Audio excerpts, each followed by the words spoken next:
Baik, bismillahirrahmanirrahim. Assalamualaikum warahmatullahi wabarakatuh.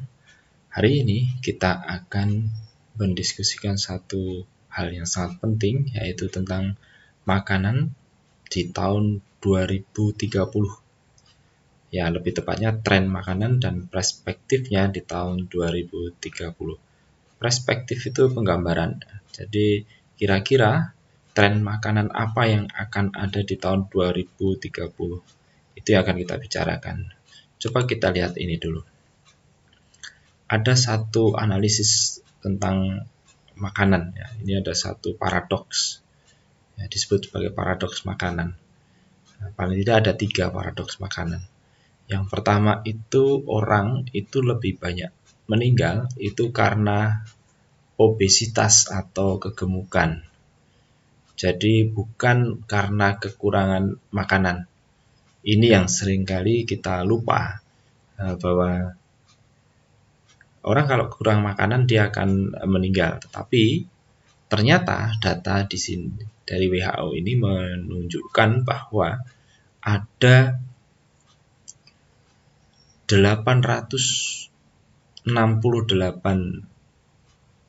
juta di sini ya, million di sini adalah juta orang yang kekurangan nutrisi, meninggal karena kekurangan nutrisi.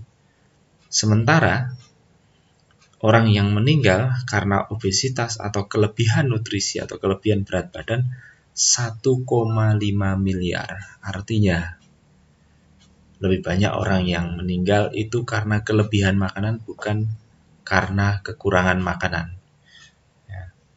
Jadi kalau kita perbandingkan, setiap tahunnya itu orang kekurangan makanan itu ada 36 juta. Kemudian orang yang kebanyakan makan itu 29 juta. Ini setiap tahun. Ya. Jadi inilah yang disebut paradoks. Ya. Kenapa agak aneh yang kelebihan makan lebih sedikit, tapi yang meninggal karena kelebihan berat badan itu lebih banyak. Tapi apapun itu, inilah adalah faktanya. Kemudian paradoks yang kedua, ya, bahan pangan di sini disebut feed, bahan pangan atau food itu lebih banyak digunakan untuk dimakan manusia, hewan, atau bahan bakar. Ini kecenderungan yang terjadi. Setiap tahun itu terjadi penurunan. Bahan pangan itu digunakan, di sini disebut grain atau bahan makanan, itu setiap tahun itu berkurang 3,9% yang digunakan untuk makanan manusia. Sementara yang digunakan untuk pakan hewan itu setiap tahun meningkat 2,1%. Jadi bahan pangan, hasil panen itu dimakan manusia itu senantiasa turun. Sementara yang dimakan hewan itu hewan ternak ya, itu semakin lama justru semakin naik. Dan lebih mengejutkan lagi, bahan makanan lagi ini setiap tahun meningkat 15% yang digunakan sebagai biofuel atau bahan bakar. Jadi dikonsumsi oleh kendaraan kita. Jadi sangat paradoks. Bahan pangan yang harusnya digunakan untuk manusia senantiasa turun konsumsinya, sementara untuk pakan hewan justru naik, dan untuk bahan bakar kendaraan lebih tinggi lagi kenaikannya, jauh lebih tinggi lagi karena 15%. Ya. Sementara hari ini panen itu senantiasa meningkat 17%. Panen bahan makanan itu senantiasa di seluruh dunia. Ya. Kita berbicara di seluruh dunia itu senantiasa produksi bahan pangan itu selalu meningkat 17%. Sementara populasi itu senantiasa meningkat 10%. Populasi manusia. Ya. Jadi harusnya bahan makanan yang dikonsumsi oleh manusia itu masih mencukupi seharusnya, ya, semakin mencukupi kalau melihat data ini. Nah, kita lihat lagi paradok yang ketiga. Paradok yang ketiga, sepertiga dari produksi bahan pangan itu ternyata berhenti atau akhirnya menjadi sampah,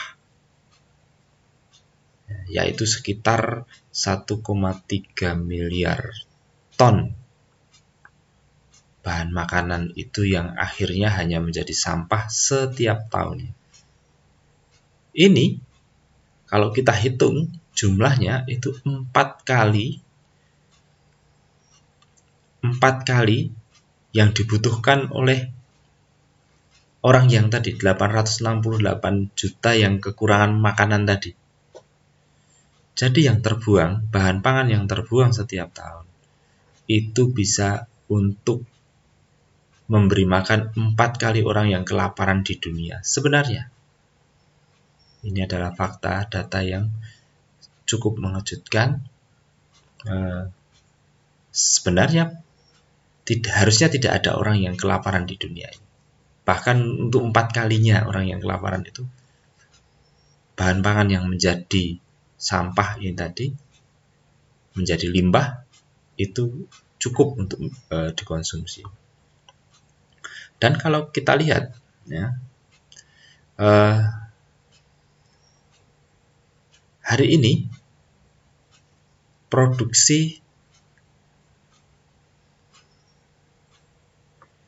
kebutuhan makan, ya, kebutuhan makan itu adalah 1,5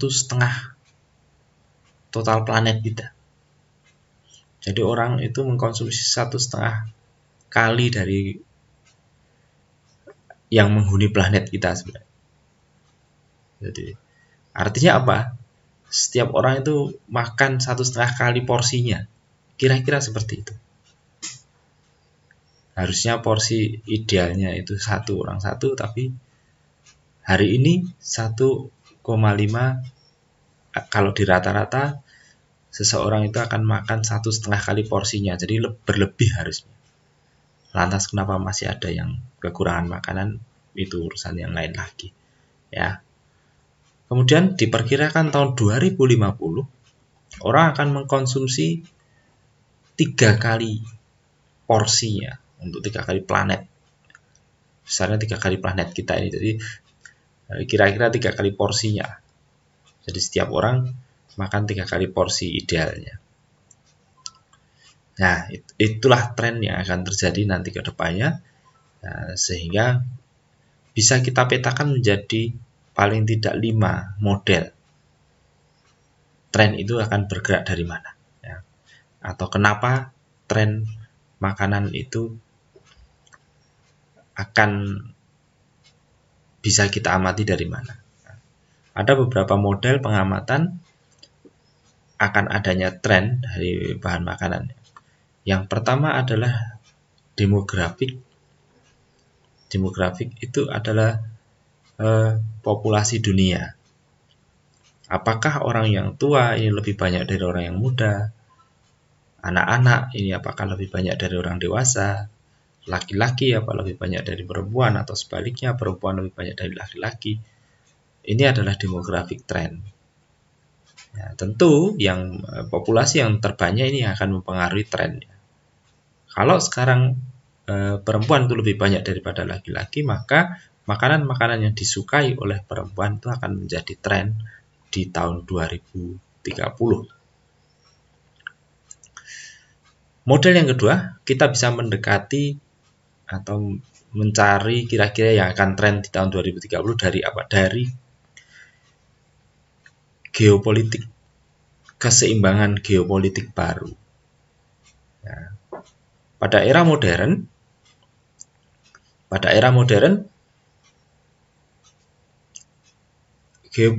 kondisi geopolitik atau keseimbangan geopolitik dunia itu berkembang dari barat, negara-negara Eropa dan Amerika, itu di era modern. Tapi ingat, di pertemuan sebelumnya saya sudah mengatakan bahwa sekarang ini kita tidak di era modern lagi, tetapi kita sudah di era pasca modern, postmodern, pasca modern. Kita ini sudah lebih maju daripada modern. Jadi kita sudah tidak berada di era modern lagi, tapi sudah di era lebih maju lagi atau yang disebut pasca modern. Nah, untuk era pasca modern ini perkembangan geopolitik itu diawali dari timur. Tidak heran negara-negara Asia Timur itu sekarang jauh lebih maju dibandingkan negara-negara barat. Kita bisa beri contoh Cina, Korea, Jepang. Jadi ini adalah pergeseran keseimbangan geopolitik baru. Yang tadinya dari barat, sekarang justru dari timur. Ini akan mempengaruhi tren makanan di tahun 2030. Artinya apa? Kalau di era modern makanan-makanan barat, nah, seperti KFC, McDonald, itu dari barat menjadi tren. Nah, di era pasca modern tahun 2030, sepertinya kalau kita mengambil model ini, makanan-makanan yang tren ini adalah makanan-makanan dari timur. Nanti akan model Chinese food, Japanese food, ya. Jadi makanan-makanan dari Korean food. Sepertinya arahnya akan ke sana. Ya. Kemudian model yang ketiga adalah environment atau lingkungan. Isu lingkungan hidup sekarang ini sangat diperhatikan oleh orang. Banyak orang kalau ingin mengkonsumsi makanan, dia akan bertanya dulu, apakah makanan yang saya konsumsi ini ramah terhadap lingkungan apa tidak? Kalau tidak ramah terhadap lingkungan, orang tidak mau mengkonsumsi itu nanti akan dianggap tidak berpartisipasi dalam kelestarian lingkungan dan lain sebagainya. Jadi, makanan-makanan yang menyatakan dirinya ramah lingkungan, ini nanti akan tren di tahun 2030. Ya, entah kemasannya yang bisa didegradasi atau mungkin bisa didaur ulang atau tidak menggunakan kemasan plastik dan lain sebagainya. Ini akan tren. Model yang keempat adalah total connectivity. Sekarang ini orang bisa connect atau bisa berhubungan dengan orang di mana saja. Ini juga akan menjadi tren. Akan mempengaruhi tren makanan di tahun 2030. Sehingga kita akan dengan mudah misalnya menginginkan konsep makanan dari Timur Tengah misalnya. Dengan mudah kita tinggal googling, maka akan muncul makanan-makanan dari Timur Tengah, bumbunya apa saja, kita bisa produksi di negara kita, di Indonesia, bisa kita pasarkan. Maka tidak heran sekarang orang bisa membuat pizza, bisa membuat kebab, bisa membuat ya makanan-makanan dari yang dari Korea, itu Korean garlic bread dan lain sebagainya. Ini karena total connectivity. Orang bisa berkomunikasi, bisa berhubungan, bisa mencari data tentang apa yang ingin disampaikan atau apa yang ingin dikembangkan. Kemudian green ini singkatan, green technology. Ini model yang kelima. Green ini singkatan. G itu genetik. Jadi makanan-makanan hasil rekayasa genetika itu nanti akan tren di tahun 2030 karena ini terus berkembang. Ya, contohnya saja yang sekarang sudah berkembang adalah biji kedelai. Itu kalau kedelai lokal itu kecil-kecil, sementara kedelai yang hasil rekayasa genetika itu akan besar-besar. Ini akan tren, akan muncul banyak komoditi lain yang hasil dari rekayasa genetika. Ini yang nanti akan muncul, akan menjadi tren. Ya. Bahan makanannya pun juga misalnya dari hewan-hewan hasil cloning dan lain sebagainya. Ini rekayasa genetik. Meskipun ada beberapa makanan yang bisa menimbulkan alergi ya, karena memang rekayasa genetika ini adalah gen yang direkayasa, yang disusun ulang, yang dirubah sifatnya. Ya, kalau sekarang kita sedang berada dalam situasi pandemi COVID ini, katanya virus corona itu sudah bermutasi. Nah, ini bermutasi itu apa? Dia berubah sifatnya sudah. Nah, sehingga tadi biji kedelai yang biasanya kecil-kecil berubah sifatnya menjadi besar-besar. Itu yang tentu saja yang dianggap lebih menguntungkan. Kemudian robotik, R itu singkatan dari robotik. Sudah beberapa kali diliput di media televisi bahwa di daerah Cina sana sudah ada, Cina dan Jepang. Nah, lagi-lagi dari timur sudah kelihatan. Sudah ada restoran dengan karyawannya semua robot. Yang memasak robot, yang menyajikan robot, yang meracik pun robot. Sehingga yang menyambut tamunya juga robot, resepsionisnya. Bahkan robotnya dibuat mirip sekali dengan manusia. Jadi besok kalau kita ke negara-negara Cina atau negara Jepang, itu kalau kenalan dengan orang, tanya dulu. Ya, lawannya robotik itu organik. Ya. Organik itu makhluk hidup seperti kita. Tanya dulu, kamu robotik atau organik? Ya. Karena kalau jangan sampai nanti kita sudah berkenalan, tapi ternyata setelah diketahui dia robot gitu ya. Karena memang sudah dibikin mirip dengan manusia. Ya, jadi bisa berkomunikasi dan lain sebagainya. Dan gerakannya juga sudah halus, tidak seperti robot di film-film gitu. Ya, jadi sudah sangat mirip sekali dengan masa robotik. Nah, ini akan menjadi tren yang seperti itu. Kemudian I itu internet. Jadi produk-produk yang dari internet itu akan menjadi tren. Produk-produk yang viral di internet ini akan menjadi tren. Ya, jadi ini akan,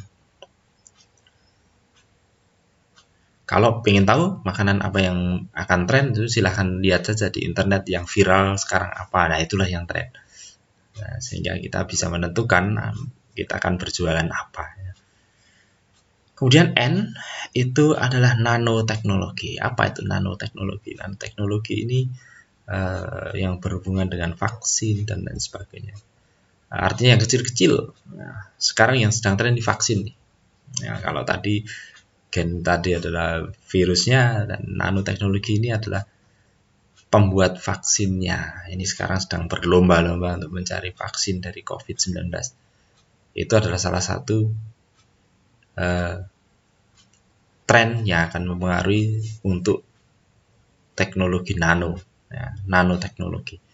Sehingga saat ini kalau saya sarankan tidak usah terlalu panik dengan adanya pandemi ini, karena ya kalau melihat dari model yang satu ini, sepertinya kalau makanan-makanan dari nanoteknologi ini akan menjadi tren, artinya isu-isu tentang vaksin, wabah itu akan banyak ya. Naudzubillah min dzalik, mudah-mudahan tidak, tapi kalau melihat model ini kayaknya sih corona nanti selesai mungkin akan muncul virus yang lain lagi, kemudian akan dikembangkan lagi dengan teknologi nano vaksinnya. Nah, jadi menurut saya betul juga, bisa jadi ya logis juga kalau sebenarnya wabah ini ada yang mengambil keuntungan dari situ. Tapi sudahlah, yang penting kita patuhi saja protokol kesehatan. Tapi kalau melihat tren seperti ini, sudah ada yang membuat modelnya, dan kayaknya memang kita harus waspada dengan hal itu, dan jangan terlalu panik. Ikuti saja ya. Yang penting kita tetap waspada ya. Nah, ini adalah pengembangannya tadi dari 5 model tadi, sehingga orang ini trennya ini akan mengarah ke apa yang disebut commensality. Commensality itu muncul karena orang sekarang ini sangat susah sekali untuk ketemu. Ini sudah kelihatan sekali. Orang sangat susah, padahal manusia ini adalah makhluk, selain makhluk individu, dia makhluk sosial. Dengan adanya teknologi internet, orang sangat jarang sekali berkumpul-kumpul, ya, memanjakan dirinya sebagai makhluk sosial, sehingga nanti makanan-makanan yang bisa membuat orang berkumpul dalam satu forum ini akan menjadi tren di tahun 2030. Jadi makanan yang bisa disajikan bareng-bareng seperti ini. Mungkin sekarang sudah banyak ya warung-warung dengan konsep dihamparkan di meja begitu, kemudian si konsumen itu makan bersama dalam satu meja tanpa piring. Itu sekarang sudah mulai kelihatan, dan itu akan terus tren sampai tahun 2030 karena konsep commensality ini sesuai dengan karakter orang sekarang. Apalagi sekarang ini orang nggak boleh ketemu banyak orang, ini nanti akan dirindukan tahun 2030. Luar biasa yang membuat model ini ya. Tahun 2030 orang akan merindukan kumpul-kumpul seperti ini, sehingga makanan yang bisa membuat orang berkumpul seperti ini akan menjadi tren.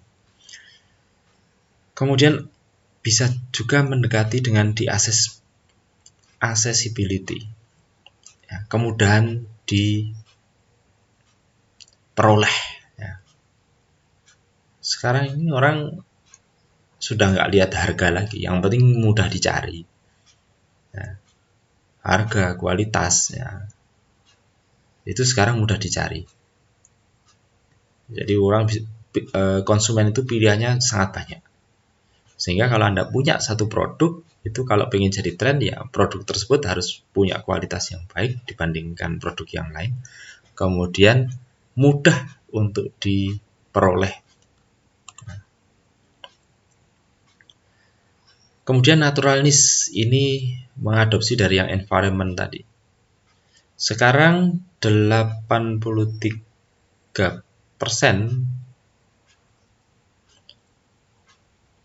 orang di dunia ini lebih suka membeli makanan-makanan yang diproduksi secara organik. Ya, semua makanan itu organik, tetapi yang diproduksi secara organik maksudnya tidak menggunakan pupuk kimia dan lain sebagainya. Itu yang dicari sekarang. Saat ini sudah, dan sampai tahun 2030 nanti akan menjadi tren karena orang akan lebih peduli terhadap kelestarian lingkungan. Sehingga kalau Anda ingin membuat produk Anda menjadi tren, maka ikutilah produk-produk yang organik. Nah, sekarang macam-macam semuanya dibilang organik. Bahkan saya sempat ketawa melihat salah satu spanduk itu menyebutkan jual kambing organik. Ya, kambing itu ya organik. Masa ada kambing robotik nggak bisa dimakan? Jadi kambing itu organik. Maksudnya kambing organik itu diberi makanan, pakan-pakan dari hasil alam lah, dari alam secara alami, tidak menggunakan hormon, disuntik hormon supaya kelihatan gemuk dan lain sebagainya. Maksudnya seperti itu. Kemudian fusion atau kemudahan orang, atau sangat berhubungan ya, kemudahan orang berhubungan. Ya, lewat internet tadi, total connectivity lewat internet, sehingga orang sangat mudah berkomunikasi dengan budaya, antar budaya, ya, dengan budaya orang lain, sehingga makanan dari budaya-budaya di luar budayanya itu akan banyak ya. Di sini contohkan ada gambar garpu dan gambar sumpit. Ya. Biasanya kan garpu sama sendok, tapi ini garpu sama sumpit. Jadi karena saking mudahnya ya, semakin mudahnya orang berkomunikasi, memperoleh informasi tentang makanan-makanan dari luar daerahnya, maka orang bisa mencicipi makanan yang berasal dari daerah selain daerahnya. Nah, sehingga makanan yang akan tren adalah makanan yang bisa diterima rasa atau cita rasa atau flavornya itu bisa diterima di semua budaya. Kemudian food at home versus eating out. Nah, sekarang ini kita lihat kecenderungannya. Ini di Italia sudah diteliti bahwa ternyata orang yang makan di luar itu 24%, sementara orang yang lebih suka makan di rumah dengan makanan yang diolah di rumah itu 76%. Ini di Italia ya. Kalau di Indonesia mungkin kebalikannya saya kira. Ya, karena orang Indonesia lebih suka jajan dibandingkan orang Italia. Nah, bisa juga karena di Italia itu warung itu tidak ada warung Tegal di sana. Yang ada itu restoran-restoran yang mahal sehingga orang lebih suka mengolah sendiri makanan di rumah. Bisa juga, tapi yang jelas tren kedepannya kalau melihat dari survei ini, orang akan lebih suka memasak sendiri di rumah makanannya dibandingkan makan di luar. Ya, ini trennya. Ya, sehingga sekarang produk-produk makanan instan ini lebih bisa diterima. Nah, sehingga rekomendasinya dari tren tadi, ini ada beberapa rekomendasi kalau pengen berbisnis makanan, ya, karena kuliah kita ini adalah ekonomi pangan dan gizi. Karena ingin berbisnis makanan, rekomendasi yang pertama adalah buatlah restoran. Ini akan menjadi tren sampai tahun 2030, restoran yang bisa mengumpulkan orang, bisa memberi fasilitas orang yang rindu makan bersama dan lain sebagainya. Kemudian yang akan menjadi tren adalah makanan-makanan yang mudah sekali dipromosikan. Mudah diperoleh, mudah dipromosikan,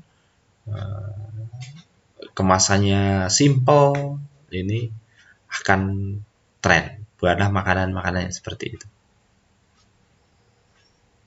Kemudian makanan-makanan yang sehat, ya, makanan-makanan yang sehat ini juga akan menjadi tren karena kepedulian orang terhadap kesehatan itu semakin tinggi, kepedulian orang terhadap kelestarian lingkungan itu semakin tinggi, maka kembangkanlah atau bisnislah makanan-makanan yang sehat. Kemudian akan menjadi tren lagi adalah makanan yang bisa diterima atau bisa diedarkan sampai ke seluruh dunia. Ini juga akan menjadi tren. Dan terakhir, rekomendasinya makanan yang akan menjadi tren adalah makanan-makanan yang mudah sekali dikembangkan atau dimodifikasi. Ya, misalnya pizza saja. Itu toppingnya kan bisa digonta-ganti apa saja. Ini tetap akan bisa menjadi tren sampai tahun 2030. Terima kasih, itu yang bisa saya sampaikan.